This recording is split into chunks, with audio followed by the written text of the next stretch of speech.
بسم الله الرحمن الرحیم. اغاولی محمدی په هلمند ولایت کې یو تن د ورزش استاد یم. ډیر خوشاله یم. لومړی د اساس 23مه د اسلامي امارت مجاهدینو ټول افغانانو ته زړه له مبارکي وایم.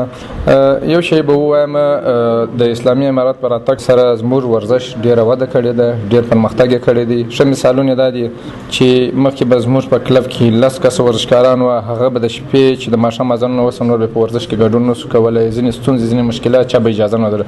اوس الحمدلله زموږ کلبونه په سوو شاګردان ورزشکاران لري. دغه ترڅنګ چې کله موږ مسابقو تللو په لار کې به مشکلات و، رسیدګي به نه کېدله، ستونزې به اوس الحمدلله چې په هر ولایت کې تاسو باور وکړئ چې کندوز هغو ځایو ته موږ مسابقو دپاره ځو، په لارې کې مشکل نه وي، امن دی. دغه ترڅنګ همکاري د ورزشکارانو سره کېږي.